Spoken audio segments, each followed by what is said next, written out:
Hello friends, मैं doctor Saranjit Kaur आज फिर से एक बहुत ही खूबसूरत होम्योपैथी की रेमेडी उसकी इजी एक्सप्लेनेशन लेके आई हूँ फॉर होम्योपैथिक डॉक्टर्स और बीएचएमएस स्टूडेंट्स जो इजीली याद करना चाह रहे हैं, क्योंकि रेमेडीज़ में बहुत ही मुश्किल होती है हमें याद करने के लिए। There are thousands of remedies. हमने उसको इजीली निमोनिक वे में या किसी कैरेक्टर की एनालॉजी लेके किसी भी उसके वे में समझाने की कोशिश करते हैं।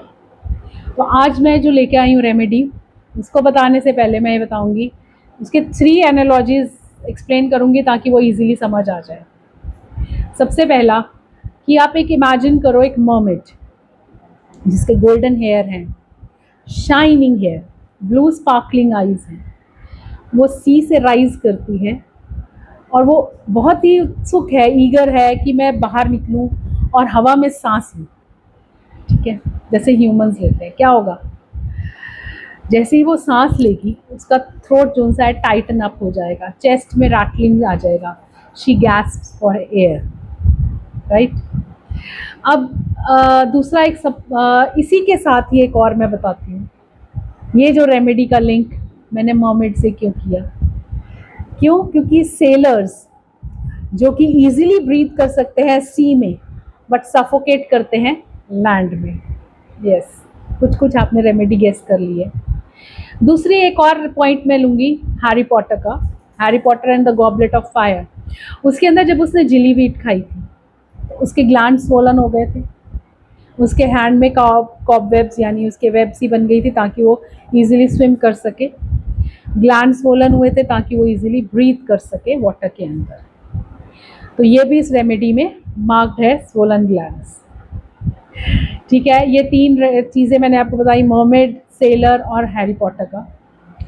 तो ये जो तीनों का कॉम्बिनेशन है, सी जहाँ beauty, suffocation, membranes and glands collide करते हैं, that is bromium. Beautiful remedy bromium. इसकी एक छोटी सी पिक्चर मैंने आपको बताई है। अब हम उसके सोर्स की बात कर लेते हैं। हम उसका सोर्स अगर देखें तो mainly it is from sea, salt lakes, sea water, Dead Sea में अबंडेंटली फाइंड होती है bromium. It comes from the element bromine. ठीक है, और अगर हम इसकी केमिस्ट्री समझें, जब सॉल्ट वाटर में से सॉल्ट का एक्सट्रैक्ट कर लिया जाता है, जो लेफ्ट रहता है, जो उसका बाकी का बचा हुआ लिक्विड रहता है, दैट इज मोस्टली ब्रोमियम। ओके, तो ये एक लिक्विड स्टेट में non metal at room temperature में ये क्या रहता है, it is a heavy dark brownish red liquid होता है, राइट। और अगर हम इसको टेम्परेचर इसका रेज कर दें, इसको हीट अप करें, तो ये क्विकली वेपर्स में कन्वर्ट हो जाता है। ये जो वेपर्स होते हैं ये बहुत ही सफोकेटिंग, चोकिंग और इरिटेटिंग होते हैं। तो ये हमने दिमाग में रखना है कि इसकी जो वेपर्स इतने सफोकेटिंग, इरिटेटिंग और चोकिंग काइंड ऑफ हैं। इसी तरह से ब्रोमियम का ये रेस्पिरेटरी सिस्टम के ऊपर बहुत अच्छा इफेक्ट देती है। तो वहाँ पे choking, irritation and suffocation is marked in the remedy. अगर हम इसके वेपर्स को इनहेल कर लेते हैं तो लेरेंजियल स्पाज्म होने का, कंजेशन होने का, रॉ बर्निंग होने का, सफोकेशन का बहुत चांसेस रहते हैं। फिल्म ऐसे लगता है कि एक फिल्म ऑफ फॉल्स मेम्ब्रेन बन गई है थ्रोट और ट्रेकिया पे। और इसके अंदर जैसे मैंने हैरी पॉटर का एग्जाम्पल दिया था, ग्लैंडुलर एनलार्जमेंट हो जाती है इसमें। सिर्फ ये ग्लैंड्स नहीं, नॉट मम्प्स नहीं, सिर्फ thyroid gland, parotid gland, testes, ovarian, यह सब जगह हार्ड स्टोनी हो जाता है। ये कई बार सपोरेशन की भी टेंडेंसी रहती है इसमें। फिजियोलॉजिकली अगर हम देखें तो इसमें वीकनेस मार्क्ड होती है, कोलैप्स होता है, गैस्ट्रिक इरिटेशन होती है, रेस्टलेसनेस होती है, क्योंकि ब्रोमियम जो सा होता है इट डिप्रेसेस अवर वाइटलिटी। तो जो ये लिक्विड फॉर्म है, अगर हम इसकी केमिस्ट्री देखें, the liquid that becomes vapour, it chokes us. तो इसी तरह से ब्रोमियम का पेशेंट भी होता है। इसका माइंड की पिक्चर बहुत मार्क्ड है। ब्रोमियम पेशेंट को इसकी डिल्यूजन्स इतनी मार्क्ड हैं कि पेशेंट को लगेगा कि कोई उसको पीछे से देख रहा है, कि जब मैं पीछे टर्न करूँगा तो somebody might be standing behind me। उसको घोस्ट, स्पिरिट्स, इन सब से बहुत डर लगता है। अगर हम डिल्यूजन्स, माइंड के अंदर डिल्यूजन्स देखें हमारी रिपोर्टरी में, तो उसको विविड डिफरेंट तरह के डिल्यूजन्स होते हैं ब्रोमियम के, कि people is behind me, someone is behind me, someone is jumping in front of me, things jumped upon the ground before her, all sorts of, ये उसमें delusion है। और delusion क्या है? Delusion insane becomes insane one way। Delusion imagine phantom sees, delusion dead person sees, delusion dancing objects were dancing on the floor। ऐसे इसके hundreds of आपको इसके मिलेंगे। वर्टिगो है, becomes dizzy as if a wood, ऐसा delusion उसको रहता है। ऐसे हंड्रेड्स ऑफ हमारे को रूब्रिक्स मिलेंगे हमारे रिपोर्टरी में। और इसको एक बहुत ही इम्पॉर्टेंट, जैसे मैंने बताया कि हैरी पॉटर के हाथ पे ऐसे वेब बन जाता है, कॉब वेब, ताकि वो स्विम कर सके वाटर में इजीली। तो ये पेशेंट को हमेशा एक रहता है कि मेरे फेस के ऊपर कुछ चिपका हुआ है, there are spider webs are clinging on to them, और वो हमेशा अपना फेस क्लीन करता रहता है। तो ये बहुत ही अच्छी रेमेडी है जहाँ पे पेशेंट अपने आप को बार बार अपना फेस क्लीन करता है। ओके, देन उसको एक, जो मैंने बताया कि feel someone is behind watching over his shoulder, ये उसके अंदर बहुत मार्क्ड है। और इसके अंदर क्या है? कोलसम, माइंड में कोलसम पर्सन है, ये इरिटेबल नेचर का है। तो this is the sea cobweb child. Delicate होगा, ब्लॉन्ड होगा, इजीली सफोकेटेड होगा, constantly brushing invisible threads of their face. अब हम इसके निमोनिक्स याद करते हैं, निमोनिक्स ऑफ ब्रोमियम, ताकि हमारे को इजीली याद रहे। ठीक है, अभी ब्रोमियम वैसे तो बहुत इजी हो गई है हमारे लिए याद करने के लिए, but mnemonic wise B is for breathing के लिए स्ट्रगल करेगा, struggles for breath struggles, like a mermaid वो ग्रास्प करती है on land for air, gasping for air. तो पेशेंट भी इंस्पायर करने वक्त, डीप इंस्पायरेशन के टाइम उसको डिफ़िकल्टी होती है, he might suffocate as if throat is closing. ठीक है, और जैसे क्रूप के केसेस में, नाइट क्रूप में जब पेशेंट, बच्चा उठता है, क्लच करता है अपने थ्रोट को, gasp for the air. R is for rattling respiration, उसमें रैटल करती है, loud rattling but no relief है। O is for obstruction, false membrane clogs the airway, जैसे कि एक स्ट्रॉ लिया, स्ट्रॉ के ऊपर हमने च्युइंगम चिपका दी, तो उसके अंदर से हमें ब्लो करना मुश्किल हो जाएगा। ठीक है, इस तरह से ऐसे लगता है कि थ्रोट के ऊपर, एयरवेज के ऊपर कुछ एक मेम्ब्रेन चिपक गई है। Specially in cases of diphtheria and croup के केसेस में membranes forms on the larynx, creep upwards, the child chokes, voice gone and face will be anxious. और इसमें मेम्ब्रेनस एक्सुडेशंस, जैसे मैंने बताया अभी कि डिप्थीरिया के केसेस में जो इसकी मेम्ब्रेन जो होती है, it's a key point, key note of this, कि मोस्टली हर एक रेमेडी में मेम्ब्रेन्स जो सी हैं they spread downwards, but bromium में जो सा होता है the membrane spreads upwards from larynx to pharynx. Membranes, rattling mucus and suffocating cough रहेगा, और ये मेम्ब्रेन अपवर्ड को जाएगी, मेम्ब्रेनस एक्सुडेशंस होती है। I is for icy cold air. Every breath feels as if ice frost is cutting the throat. Inhaling air provokes cough. जैसे ही सांस deep breath करेगा तो खांसी आनी शुरू हो जाएगी, right? Then you is unchoking but gasping, जितना मर्जी वो एक्सपेक्टोरेट कर ट्राई कर ले, रैटलिंग कफ है, इतना लाउड रैटल है, बट वो आराम नहीं मिल पाता है उसको, उसका हमेशा गले में ऐसे खड़खड़ाहट रहती है। हिपरसल्फ में एक्सपेक्टोरेशन एम्ब्लियोरेट्स, बस इसमें नहीं है ऐसा कुछ भी। M is for massive glands, sailor के जैसे या हैरी पॉटर के जैसे गिलीवीड खाने के बाद नेक में स्वेलिंग हो गई, और सेलर जो सा है वो जो है लैंड पे आके इजीली ब्रीथ नहीं कर पा रहा है, सी में इजीली ब्रीथ कर पा रहा है। तो इसके जो ग्लैंड्स जो से हैं, मैसिव ग्लैंड्स यानी स्वोलन ग्लैंड्स हैं इसके, टोड लाइक वेब्स होंगी between the hands. Bromium shows क्या शो करेगा? Stony hard goitre, strophulous glands, and mumps left sided. This is a left sided remedy. Indurated thyroid, even ovarian and testicular swelling भी इसके अंदर mark रहती है. अब ये तो थे इसके ब्रोमियम के निमोनिक्स. अब हम हेड टू टो इसके कुछ थोड़ी थोड़ी क्लिनिकल पिक्चर्स हम लोग इसकी देख लेते हैं. This is a left sided remedy. तो लेफ्ट साइडेड हेड में माइग्रेन रहेगा, worse stooping and worse milk. जब भी हमें ब्रोमियम देनी है, just remember, ask the patient not to take milk. Milk is to be avoided during the course of bromium is going on.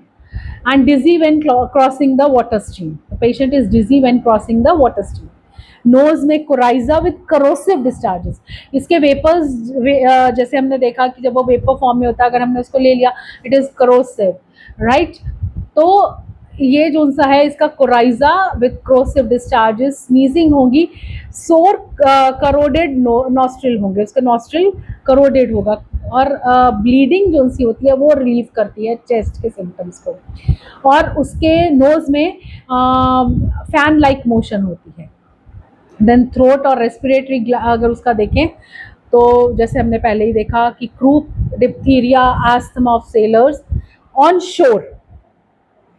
जब वो sea में है perfectly all right, but on shore ये सब प्रॉब्लम्स आ जाती है. होर्सनेस है, लेरेंजियल डिप्थीरिया है, but upward membranes. Fibrinous bronchitis है. Sensation of breathing through smoke या स्पंज. वो कहेगा मुझे ऐसा लग रहा है मैं मेरे आगे कुछ जमा हुआ है और मैं किसी चीज़ के स्पंज के थ्रू सांस लेने की कोशिश कर रहा हूँ. हार्ट में हाइपरट्रॉफिक ऑफ जिम्नास्टिक बॉयज़. ये कैंट के नोट्स में से है, hypertrophy of gymnastic boys. Stomach में अब जैसे हमने इसका करोजन पढ़ा ही है, तो स्टमक में burning from the tongue to stomach, इसमें बर्निंग रहती है. Gastralgia better by eating. Okay. Tympanitic abdomen होता है इसका. Black stools with haemorrhoids. Male में इंड्यूरेटेड टेस्टिकुलर ग्लैंड्स हैं एंड पेनफुल ऑन जार. जैसे ही वो चलना शुरू करेगा पेन स्टार्ट हो जाएगी. फीमेल में मेम्ब्रेनस डिस्मेनोरिया है, मेम्ब्रेन्स उसके निकलेंगी. ओवेरियन स्वेलिंग होगी इसकी. Breast tumours with stitching pains रहेगा. And physometra with loud vaginal flatus. इसका वेजाइनल फ्लेटस लाउड आवाज आएगी इसके अंदर. स्किन में इसके acnes, boils, stony glands under jaw, hard goitre इसका रहेगा. इसमें स्लीपलेसनेस मार्क्ड होती है. जो ब्रोमियम होता है ये काफ़ी सारे इंसेक्टिसाइड्स, पेस्टिसाइड्स या कई मेडिसिन्स में भी यूज़ होता है, जैसे स्लीप की मेडिसिन्स में भी यूज़ होता है ब्रोमियम. तो स्लीप में भी इसका मार्क्ड इफेक्ट है. जो नींद रहेगी पेशेंट की वो इल्यूजन्स के साथ, बड़ी घबराहट, jerking and starting in the patient, मतलब प्रॉपर उसकी स्लीप नहीं है. उसको थोड़ी थोड़ी देर बाद उसकी नींद खुलती जाएगी. उसकी ड्रीम्स भी बड़ी विविड सी ड्रीम्स होती हैं, और उसकी नींद जो स्लीपलेसनेस इसमें मार्क्ड है just because of all these things. और उसकी मोडालिटीज़ अगर हम देखें तो worse in the midnight, warm rooms, damp से उसका होता है. रेस्ट इसको एग्रावेट करता है. लाइंग ऑन लेफ्ट साइड भी इसको एग्रावेशन होती है. पेशेंट को जब हमने वार्म वाटर में नहलाया तो उसी टाइम उसको डिप्थीरिया हो गया. This is a marked symptom. तो बेटर बाय मोशन है ये. एक्सरसाइज सी एयर से भी बेटर है. अब अगर हम इसको कंपेयर करें इसके रिलेटेड रेमेडीज़ के साथ, ब्रोमियम और आयोडम के साथ, ये एक मार्क्ड सिम्टम है. ब्रोमियम cures blue eyed, आयोडम cures black eyed patients. ये हेरिंग का एक डिस्टिंक्ट सा एक उन्होंने मार्क किया हुआ है कि bromium is for blue eyed patients and iodum is for the black eyed patients. तो ब्रोमियम का अगर हम देखें तो ब्लू आई है, फेयर डेलिकेट पेशेंट है, स्क्रोफुलस गर्ल्स हैं. और आयोडम जो सा है डार्क हेयर्ड, ब्लैक आइड, लीन, रेस्टलेस, हाइपरथायरॉइड टाइप पेशेंट्स हैं. ग्लैंड्स में अगर हम देखें ब्रोमियम के हार्ड, स्टोनी, स्क्रोफुलस ग्लैंड्स हैं उसके, और आयोडम के enlarge glands but soft, hot and rapidly growing. Respiration भी अगर हम देखें ब्रोमियम की, ब्रीदिंग ऑब्स्ट्रक्टेड बाय मेम्ब्रेन की, मेरे आगे कुछ जाली है, स्पंज है जिसके साथ थ्रू मैं सांस ले रहा हूँ. और आयोडम में ओपोर्जन but hyper activity of the glands. Glands की ओपोर्जन, आयोडम हम लोग थायराइड के लिए मेन देते हैं, तो ओपोर्जन है, हाइपर एक्टिविटी ऑफ ग्लैंड है, वास्टिंग एंड एमिसिएशन है। ब्रोमियम में बेटर बाय सी है, रैटलिंग नो रिलीफ है। अब ब्रोमियम और स्पॉन्जिया में अगर हम देखें, ब्रोमियम मेम्ब्रेनस ग्रुप है, रैटलिंग म्यूकस है, cold sensation in the larynx है। स्पॉन्जिया में ड्राई बार्किंग सॉ कफ है, नो म्यूकस। और इसकी अगर वॉइस देखें, होर्स वॉइस है ब्रोमियम की, इनऑडिबल ड्यू टू म्यूकस, उसकी आवाज़ म्यूकस की वजह से इनऑडिबल है। स्पॉन्जिया में वॉइस हार्श हो जाती है, क्रैक्ड हो जाती है, वुड सॉइंग जैसी रेस्पिरेशन होती है। देन इज ब्रोमियम एंड हिपोसल्फ में अगर हम देखें, ब्रोमियम में रेटलिंग म्यूकस है जो हम बार बार पढ़ रहे हैं लैरिंग्स में, but doesn't choke, croup rising from the bronchi upwards, नीचे से ऊपर की तरफ को आ रहा है। हिपोसल्फ में इसमें थ्रेटन्स सफोकेशन, मतलब उसको जबरदस्ती उसका सफोकेशन होती है, थ्रेटनिंग सफोकेशन। एवरी म्यूकस उसका प्लग हो जाता है, यहाँ पे जैसे जम गया है। Extreme sensitivity to cold air. और ब्रोमियम फेयर, डेलिकेट और ब्लू आइट के लिए है, हिपोसल्फ हाइपर सेंसिटिविटी के लिए है। हाइपर सेंसिटिव चाइल्ड होगा, चिली, इरिटेबल, अनहेल्दी स्किन होगी इसकी। ब्रोमियम और क्लोरीन में अगर हम करें, क्लोरम में ग्रुप जो सा होता है, इसमें दोनों के both act on membranes group, दोनों की दोनों उसमें मेम्ब्रेनस ग्रुप है ही है। ब्रोमियम का बेटर इन सी एयर, और क्रोमियम का irritation more from dry spasmodic constriction, inhaling bleach fume जैसे वो ले रहा है ना, ऐसे उसको सेंसेशन होगी क्लोरीन में। मेन मार्क जो सा है ब्रोमियम और कोनियम में है। ब्रोमियम में एकदम से सडन कंजेशन होगी, मेम्ब्रेनस होगी, सफोकेटिव, और ये फेयर चिल्ड्रन में होती है, डेंजर इन फेयर चिल्ड्रन। और कोनियम जो है think of some slow growing, ये धीरे धीरे ग्रो कर रहा है। स्टोनी ट्यूमर्स हैं, इंड्यूरेशंस हैं इसमें, स्पेशली इन एज्ड या सेलिब्रेट पेशेंट्स। एज्ड पेशेंट्स में हम कोनियम देते हैं, और ब्रोमियम जो है यंग स्पेशली चिल्ड्रन के लिए बहुत ही अच्छी सूटेबल है। तो ये था हमारा ब्रोमियम का। याद रखना, ब्रोमियम के लिए salt water, deep sea, dead sea या सी वाटर से बनती है, तो उसमें हैरी पॉटर को, उसका जिलीवीट को याद रखना, इंड्यूरेशंस आपको याद आ जाएंगी, स्वोलन ग्लैंड्स याद आ जाएंगे। इसकी जो सेलर्स सी में आराम से सांस ले सकते हैं, मरमेड को याद रखना, हमारे को इजीली इसके सारे सिम्टम्स याद हो जाएंगे। सो जब भी आप एक कोई चाइल्ड देखो या कोई पेशेंट देखो, brushing the cow web from their faces, nostrils में उनको कहे कि मेरे नाक में कुछ खुजली सी हो रही है, गैस्पिंग फॉर एयर, और उसको लगे कि अंदर जैसी मैं सांस लेता हूँ ठंडी हवा मेरे अंदर जा रही है, तो think of ब्रोमियम। That's all from my side. This was bromium, and it's only for homeopaths to learn, not for other layman, क्योंकि होम्योपैथ्स को मालूम होता है कौन सी रेमेडी आपके लिए सूटेबल है, कौन सी नहीं। That's all from my side. I'm Dr. Saranjit Kaur from Dr. Saran's Homeopathic Healing. Bye.